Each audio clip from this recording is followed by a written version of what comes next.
ഞാൻ ശ്രീ പൊടിപ്പാറയിലേക്ക് വരികയാണ്. ശ്രീ പൊടിപ്പാറ, അതിനു മുമ്പ് ഈ പദ്ധതി യു ഡി എഫിൻ്റെ ഒരു അഭിമാന പദ്ധതി അത് ഓർഡിനറിയിൽ മാത്രമായിട്ടാണ് സർക്കാർ നടപ്പാക്കിയത്. തെരഞ്ഞെടുപ്പിന് മുമ്പ് അത് സമ്പൂർണ്ണമായ സൗജന്യ യാത്ര സ്ത്രീകൾക്ക് KSRTCയിൽ എന്നുള്ളതായിരുന്നു. പിന്നീട് അത് മാറ്റി അത് ഓർഡിനറി സൗജന്യം എന്നുള്ളതിലേക്ക് മാറുകയുണ്ടായി. അന്ന് ആ കാലത്ത് മന്ത്രി പറഞ്ഞതും ആ സമയത്ത് മന്ത്രി പറഞ്ഞതും ഇപ്പോൾ ഒരു 2 മാസത്തേക്ക് മാസങ്ങളുടെ ഒരു അനുഭവത്തിൽ നിന്ന് മന്ത്രി പിന്നെ പറഞ്ഞതും നമ്മുടെ മുമ്പിലുണ്ട്. നമുക്കൊന്ന് കണ്ടിട്ട് ഞാൻ താങ്കളിലേക്ക് വരാം. ഇത് സ്ത്രീ സമത്വത്തിൻ്റെ, സ്ത്രീ ശാക്തീകരണത്തിൻ്റെ ഐതിഹാസികമായ മാതൃകയാണ്. ഇതിൽ APLO BPLO ഇല്ല, അന്യ സംസ്ഥാനക്കാരോ സ്വന്തം സംസ്ഥാനക്കാരോ ഇല്ല, പ്രായമുള്ളവരോ ചെറുപ്പക്കാരോ ഇല്ല. ഒരു വ്യത്യാസവുമില്ലാതെ ഏതൊരു സ്ത്രീക്കും ഒരു രജിസ്ട്രേഷൻ സർട്ടിഫിക്കറ്റും ഇല്ലാതെ, യാതൊരു തരത്തിലുള്ള മുന്നൊരുക്കങ്ങളുമില്ലാതെ ധൈര്യമായി സ്വന്തം വീട്ടിൽ കയറി ചെല്ലാവുന്ന സ്വാതന്ത്ര്യത്തോടുകൂടി ഇനി KSRTC ഓർഡിനറി ബസ്സിൽ കയറി ചെല്ലാം, അവർക്ക് ഇഷ്ടമുള്ളിടത്ത് ഇറങ്ങാം. ഇതാണ് ഞങ്ങളുടെ വാഗ്ദാനം നിറവേറ്റിയതിൻ്റെ 1ാം ഘട്ടമെന്ന് മുഖ്യമന്ത്രി പറയുകയുണ്ടായി. ഇതുമായി സഹകരിച്ച എല്ലാവർക്കും ഒരിക്കൽ കൂടി നന്ദി പറയുന്നു. ഈ ബസ്സിന് കാശില്ലാത്ത സ്ത്രീ സ്വകാര്യ സ്കൂളിലേക്ക് കുട്ടികളെ വിടുകയാണ് അല്ലേ? ഗവൺമെൻറ് സ്കൂളിൽ സീറ്റ് ഒഴിഞ്ഞു കിടക്കുക. എന്നാൽ ആശുപത്രിയുടെ കാര്യം വരുമ്പോഴോ, ആശുപത്രിയുടെ കാര്യം വരുമ്പോൾ ഇതേ സ്ത്രീ തൻ്റെ അച്ഛനെയും ഭർത്താവിനെയും കൊണ്ട് വരാന്തയിൽ കിടക്കുകയാണ് ഗവൺമെൻറ് ആശുപത്രി. ബസ് വന്നാൽ കാശ് കുറഞ്ഞ ട്രാൻസ്പോർട്ടിൽ തള്ളിക്കയറും. എന്നാൽ തൊട്ടപ്പുറത്ത് കുട്ടിയെ ചേർക്കുന്നത് ഫീസ് കൊടുക്കുന്ന സ്കൂളിലാണ്. അസുഖം വന്നാൽ പ്രൈവറ്റ് ആശുപത്രി പോകാൻ പേടിയാണ്, കാരണം അവിടെ കൊടുക്കാൻ പൈസയില്ല. ശ്രീ പൊടിപ്പാറ, എന്തൊരു കാപട്യമാണിത്. ശരത്തെ, CP ജോണിന് സാധാരണഗതിയിൽ പറ്റാത്ത, അല്ലെങ്കിൽ CP ജോണിന്റെ ഭൗതിക നിലവാരത്തിലുള്ള അല്ലെങ്കിൽ പ്രത്യയശാസ്ത്ര നിലവാരത്തിലുള്ള ഒരു വ്യക്തിക്ക് സംഭവിക്കാൻ പാടില്ലാത്തൊരു പ്രമാദമാണ് അദ്ദേഹത്തിന് സംഭവിച്ചത് എന്ന് കരുതുന്ന ഒരാളാണ്. ആ രീതിയിലായിരുന്നില്ല അദ്ദേഹം സംസാരിക്കേണ്ടത്. കാരണം ആ രീതിയിലല്ല അദ്ദേഹം സംസാരിച്ചത്. തൊട്ടു മുമ്പ് താങ്കൾ കേൾപ്പിച്ചല്ലോ, ഇതൊരു ഔദാര്യമല്ല, ഇതൊരു അവകാശമാണ്. ഇത് ഈ ഗവൺമെന്റിന്റെ വലിയ വാഗ്ദാനത്തിന്റെ നിറവേറ്റലാണ്. സ്ത്രീകൾക്ക് അവർക്ക് ഇഷ്ടമുള്ള അവരുടെ വീട്ടിൽ കയറി ചെല്ലുന്ന അവകാശബോധത്തോടെ അവർക്ക് കേരളത്തിലെ KSRTC ഓർഡിനറി ബസ്സുകളിൽ ഏതിലും കയറാം, എവിടെയും പോകാം. അവിടെ അവരുടെ പ്രായം പ്രശ്നമല്ല, അവരുടെ വരുമാനം പ്രശ്നമല്ല, അവർക്ക് ഒരു രേഖയും ആവശ്യമില്ല. ബസ്സിൽ കയറുക, യാത്ര ചെയ്യുക, സൗജന്യം ആയിട്ട് അവർക്ക് ആവശ്യമുള്ള സ്ഥലങ്ങളിൽ ആ വണ്ടി എത്തുന്നിടത്ത് വരെ പോവുക, അല്ലെങ്കിൽ അവർ ആവശ്യപ്പെടുന്ന അല്ലെങ്കിൽ അവരെത്തേണ്ട സ്ഥലത്ത് എത്തുക. ഇത് പറഞ്ഞ മന്ത്രിയാണ് ഇന്നിപ്പോ അത് പ്രൈവറ്റ് ബസ്സുകാരുടെ സംഘടനയുടെ ഏതൊരു യോഗത്തിലാണ് സംസാരിച്ചത്. സ്വാഭാവികമായിട്ടും അവിടെ വലിയ പ്രൈവറ്റ് ബസ്സുകൾ വലിയ പ്രതിഷേധത്തിലാണ്, അവരുടെ കഞ്ഞുകൂടി മുട്ടുകയാണ്, അവരുടെ വണ്ടികൾ വലിയ നഷ്ടത്തിലാണ്. അവർക്ക് ചില ആനുകൂല്യങ്ങളൊക്കെ പ്രഖ്യാപിച്ചു, ത്രൈമാസ നികുതി പകുതി കുറച്ചു കൊടുത്തെങ്കിലും അവരെ സംബന്ധിച്ചിടത്തോളം അവർ വലിയ പ്രശ്നങ്ങളിലൂടെ തന്നെ കടന്നു പോവുകയാണ്. ഇവിടെ ഒരു പ്രശ്നമുള്ളത്, നേരത്തെ എനിക്ക് മുമ്പ് സംസാരിച്ച DYFIയുടെ നേതാവ് മനീഷ പറഞ്ഞതുപോലെ, ഇതാരും ആവശ്യപ്പെട്ടിട്ട് അല്ലെങ്കിൽ UDFനോട് ആരെങ്കിലും നിർബന്ധിച്ച് അല്ലെങ്കിൽ രാഹുൽ ഗാന്ധിയോട് ഏതെങ്കിലും സ്ത്രീ സംഘടനകൾ ആവശ്യപ്പെട്ടിട്ട് നടപ്പാക്കിയൊരു സംഗതിയല്ല. ഒരു തെരഞ്ഞെടുപ്പിന്റെ നിർണായകമായ ഒരു തെരഞ്ഞെടുപ്പിൽ UDFും കോൺഗ്രസും മുന്നോട്ട് വെച്ച ഇന്ദിരാ ഗ്യാരണ്ടിയിൽ ഉൾപ്പെട്ട 5 വാഗ്ദാനങ്ങളിൽ ഏറ്റവും പ്രധാനപ്പെട്ട ഒന്നാണ് ഈ പറയുന്ന KSRTCയിലെ സൗജന്യ യാത്ര. അവിടെ ശരത്ത് പറഞ്ഞതുപോലെ KSRTCയിൽ സൗജന്യ യാത്ര അനുവദിക്കുന്നേ പറഞ്ഞിട്ടുള്ളൂ. സമ്പൂർണ്ണ സൗജന്യ യാത്ര, ഈ സമ്പൂർണ്ണ എന്നുള്ള വാക്കൊന്നും അതിനകത്ത് ഉണ്ടായിരുന്നില്ല. സ്ത്രീകൾക്ക് KSRTCയിൽ സൗജന്യ യാത്ര അനുവദിക്കും എന്ന് പറഞ്ഞു.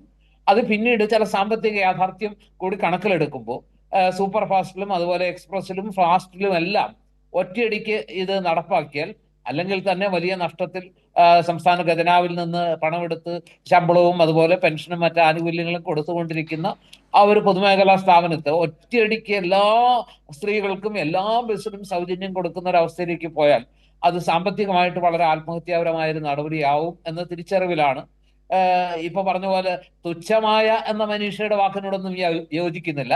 5000-ലധികം സർവീസുകളിൽ 3000-ലേറെ സർവീസുകൾ ഓർഡിനറി ബസ്സുകളാണ്. സിറ്റി ഫാസ്റ്റ് എന്നൊക്കെ പറഞ്ഞ് പുച്ഛിക്കുന്നതിലും കഥയൊന്നുമില്ല. അങ്ങനെയൊന്നും അതൊന്നും സംഭവിച്ചിട്ടില്ല. ധാരാളം ബസ്സുകൾ, ഏതാണ്ട് 3000-ലധികം ബസ്സുകളിൽ സ്ത്രീകൾക്ക് സൗജന്യ യാത്ര ലഭിക്കുന്നുണ്ട്. അവരത് നന്നായി പ്രയോജനപ്പെടുത്തുന്നുണ്ട് പല ജില്ലകളിലും. അത് നേരത്തെ അദ്ദേഹം മനീഷ സൂചിപ്പിച്ച ചില കാര്യങ്ങൾ ശ്രീ പൊടിപ്പാറ, അതാണോ അപ്പോൾ മന്ത്രിയുടെ അസ്വസ്ഥതയ്ക്ക് കാരണം? സ്ത്രീകൾ അത് നന്നായി ആ കിട്ടിയ അവകാശത്തെ ഉപയോഗിക്കുന്നു എന്നതാണോ മന്ത്രിയുടെ അസ്വസ്ഥത? ഞാൻ പറയുന്നത് അദ്ദേഹത്തിന് സാധാരണഗതിയിൽ അദ്ദേഹത്തിന് ഇത്തരത്തിലുള്ള പ്രമാദം സംഭവിക്കാറില്ല. കുറെ കൂടി യാഥാർത്ഥ്യ ബോധത്തോടെ, കുറെ കൂടി എന്താ പറയാ, വസ്തുതകളെ കൃത്യമായി അപഗ്രഥിച്ചും അതിൻ്റെതായ മെറിറ്റിലാണ് സാധാരണ CP ജോൺ എന്ന് പറയുന്ന നിങ്ങളുടെ പാർട്ടിയിൽ തന്നെ മുമ്പുണ്ടായിരുന്ന കേരളത്തിൽ തന്നെ അറിയപ്പെടുന്ന കമ്മ്യൂണിസ്റ്റ് സൈദ്ധാന്തികരിൽ ഒരാളെന്ന് ഞാൻ വിശ്വസിക്കുന്ന എന്റെ നല്ല സുഹൃത്തു കൂടിയായിട്ടുള്ള CP ജോൺ അങ്ങനെ പറയാൻ പാടില്ലാത്തതാണ്. അദ്ദേഹത്തിന് അങ്ങനെ ഒരു നാക്കുപിഴ സംഭവിക്കാൻ പാടില്ലാത്തതാണ്. അപ്പൊ ഇത് എത്ര ഉദ്ദേശശുദ്ധിയോടെയാണ് താങ്കൾ അങ്ങനെ വിശ്വസിക്കുന്നുണ്ടോ? പറഞ്ഞതെങ്കിൽ പൊടിപ്പാറ ഇതൊരു നാവുപിഴയായി വിശ്വസിക്കുന്നുണ്ടോ, കരുതുന്നുണ്ടോ? അതായത് കഴിഞ്ഞ ദിവസങ്ങളിലൊക്കെ ഏതാണ്ട് 12 ലക്ഷത്തോളം സ്ത്രീകൾ ഇത് ഉപയോഗിച്ചു എന്നൊക്കെ അദ്ദേഹം കണക്കുകളൊക്കെ പറയുന്നുണ്ടായിരുന്നു. അന്നേരമൊക്കെ വളരെ സന്തോഷത്തോടെ അദ്ദേഹം തന്നെ പറഞ്ഞു, നിങ്ങൾ ഈ പറയുന്നത് പോലെ അല്ലെങ്കിൽ പലരും പറയുന്നത് പോലെ ഇതൊരു സൗജന്യം മാത്രമല്ല, ഇതിന് അതിൻ്റെതായ എന്താ പറയാ ഒരു ഡിവിഡൻഡ് കൂടി കിട്ടുന്നുണ്ട്. കാരണം എന്താന്ന് വെച്ചാൽ ഇവർക്ക് കിട്ടുന്ന പണം ഏറ്റവും താഴെത്തട്ടിലുള്ള സ്ത്രീകളാണ് കൂടുതലും ഇത് അനുഭവിക്കുന്നത്. അവർക്കൊരു മിച്ചം ഉണ്ടാവുന്നു. 2000-ഓ 3000 രൂപ അവർക്ക് മിച്ചം വരുന്നു. ആ മിച്ചം വരുന്ന പണം അവരൊരു സമ്പാദ്യമായിട്ടോ അതല്ലാന്നുണ്ടെങ്കിൽ ലോക്കൽ മാർക്കറ്റിൽ അത് ചെലവഴിക്കുന്നു. അങ്ങനെ എക്കണോമിക് ആക്ടിവിറ്റി കൂടുന്നു. അതിലൂടെ ഇതൊരു കേവല സൗജന്യമോ ഔദാര്യം എന്നതിനപ്പുറത്ത് ഇതൊരു ഇക്കണോമിക് ആക്ടിവിറ്റിയാണ്. ഏറ്റവും താഴെ തട്ടിലുള്ളവർക്ക് മാത്രമല്ല, നേരത്തെ ഇപ്പൊ 500 രൂപയ്ക്ക് 600 രൂപയ്ക്കൊക്കെ ടൗണിൽ പോയിട്ട് പലതരം ജോലി ചെയ്യുന്ന കടകളിലും അതുപോലെ തന്നെ വീടുകളിലൊക്കെ ജോലി ചെയ്യുന്ന സ്ത്രീകളുണ്ട്. വണ്ടിക്കൂലി 40-ഓ 80-ഓ രൂപ അല്ലെങ്കിൽ 100 രൂപയൊക്കെ ചെലവ് വരുമ്പോൾ അവർ ചിലപ്പോൾ ആ ജോലിക്ക് പോകാൻ മടിക്കും. ഇപ്പൊ വണ്ടിക്കൂലി ഇങ്ങനെ യാത്ര സൗജന്യമായതോടുകൂടി അവർ ഈ 400 രൂപയ്ക്കോ 500 രൂപയ്ക്കോ അവര് ടൗണുകളിൽ അല്ലെങ്കിൽ നഗരത്തിൽ പോയി ജോലി ചെയ്യാൻ തയ്യാറാകുന്നു.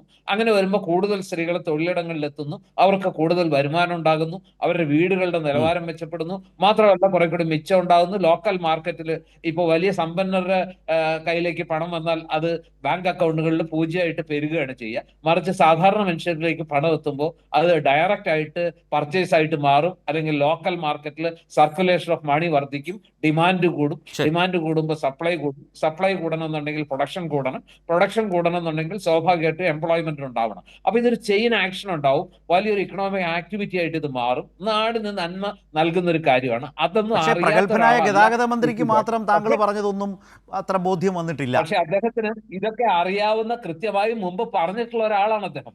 അദ്ദേഹം ഇന്ന് എന്തുകൊണ്ട് ഈ രീതിയിൽ സംസാരിച്ചു എന്നുള്ളത് എനിക്ക് മനസ്സിലാവുന്നില്ല. CP ജോണിനെ പോലെ ഒരാള് നമ്മൾ എല്ലാവരും പറഞ്ഞ അവസാനിക്ക് എത്തിച്ചേരുന്നത് അവിടെയാണ്. CP ജോൺ എന്തുകൊണ്ട് ഇത് പറഞ്ഞു എന്നുള്ളത് സത്യത്തിൽ ശരത്ത് എനിക്ക് മനസ്സിലാവുന്നില്ല. അദ്ദേഹം പറയാൻ പാടില്ലാത്തതായിരുന്നു. ഇനിയിപ്പോ അതിനകത്ത് അദ്ദേഹം ഉദ്ദേശിച്ച ബിഹേവിയറൽ സയൻസ് ഒക്കെയാണ് പറഞ്ഞതെങ്കിലും പറഞ്ഞ് കൊളമായി എന്നുള്ളത് വസ്തുതയാണ്. സർക്കാരിന് ഒരു ഒരു ഒരു ക്ഷീണം സംഭവിപ്പിക്കുന്ന ഒരു നടപടിയായി പോയോ മന്ത്രിയുടെ ഭാഗത്ത് നിന്ന്? അത് പിന്നീട് അദ്ദേഹം തിരുത്താൻ ശ്രമിച്ചു. അദ്ദേഹം പറഞ്ഞ ഒരു കാര്യത്തിൽ ഒരു യാഥാർത്ഥ്യം ഉള്ളത് എന്താന്ന് വെച്ചാൽ, ഒരു ചെറിയ യാഥാർത്ഥ്യം, അതായത് ഇതിനകത്ത് ഉണ്ടായിട്ടുള്ള ഒരു എന്താണെന്നറിയോ, CP ജോണോ അല്ലെങ്കിൽ UDF-ന്റെ നേതാക്കളോ ഒക്കെ പ്രതീക്ഷിച്ചതൊരു കാര്യമുണ്ട്. കാരണം യഥാർത്ഥത്തിൽ ഈ സൗജന്യം അല്ലെങ്കിൽ ഈ സൗജന്യ യാത്ര എന്ന് പറയുന്നത് സമൂഹത്തിലെ ഏറ്റവും താഴെത്തട്ടിലുള്ള സ്ത്രീകൾ, അവർക്ക് കൂടുതൽ അവസരം കിട്ടാൻ, അവർക്ക് ജോലിക്ക് പോകാൻ സൗകര്യം, അവരെയാണ് ഉദ്ദേശിച്ചത്. അപ്പോൾ നഗരത്തിൽ ജോലിക്ക് പോകുന്ന, സർക്കാർ ജോലിക്ക് പോകുന്ന 50,000-വും 1,00,000 ഒക്കെ വരുമാനമുള്ള ബാങ്ക് ഉദ്യോഗസ്ഥകളും അതുപോലെ തന്നെ IT പ്രൊഫഷണൽസും അങ്ങനെയുള്ള ആളുകൾ ഈ യാത്രാ സൗജന്യം അനുഭവിക്കാൻ അവർ തയ്യാറാവില്ല. അവർ ബസ്സുകളിൽ പണം കൊടുത്ത് യാത്ര ചെയ്യും എന്നൊക്കെയാണ് വിചാരിച്ചിരുന്നത്. ഒരുപക്ഷെ അവരങ്ങനെ വിചാരിച്ചിട്ടുണ്ടാകാം. പക്ഷെ യഥാർത്ഥത്തിൽ ഇപ്പോൾ സംഭവിക്കുന്നത് എല്ലാവരും ഈ വണ്ടികളിൽ ഈ സൗജന്യ യാത്ര അനുഭവിക്കുന്നു. അവരെല്ലാവരും ഈ സൗകര്യം ഉപയോഗിക്കുന്നു. അപ്പൊ അതുകൊണ്ട് ആ താങ്ങാനാവാത്ത തിരക്ക് ഈ വണ്ടികളിൽ ഉണ്ടാകുന്നു എന്നതാണ്. മാത്രമല്ല KSRTC-യുടെ വരുമാനത്തിൽ വലിയ ഇടിവുണ്ടാകുന്നു എന്നുള്ളത് എനിക്ക് പൊടിപ്പാറ എനിക്കിത് കേൾക്കുമ്പോ അല്പം ചിരിയും വരുന്നുണ്ട് കേട്ടോ. അതെ, വേറൊന്നുമല്ല, ഇങ്ങനെയൊക്കെ ധരിച്ചു വെച്ചവരെ കുറിച്ച് പറഞ്ഞാൽ മതിയല്ലോ. നമ്മൾ നാടൻ ഭാഷ വേറെയാ പറയേണ്ടത്. ഇങ്ങനെയൊക്കെ ധരിച്ചവരെ കുറിച്ച് എന്താ പറയേണ്ടത് എന്ന് പറയാൻ തോന്നുന്നുണ്ട്. പക്ഷെ അതായിരിക്കാം അദ്ദേഹത്തെ ഇങ്ങനെ പറയാൻ പ്രേരിപ്പിച്ചു. എന്തായാലും പറഞ്ഞത് ശുദ്ധ അസംബന്ധമായി പോയി. തീർച്ചയായും അതൊരു വളരെ ശക്തമായ വിമർശനമാണ് ശ്രീ പൊടിപ്പാറ ഇപ്പോൾ പറഞ്ഞത്. അത് ശുദ്ധ അസംബന്ധമായി പോയി.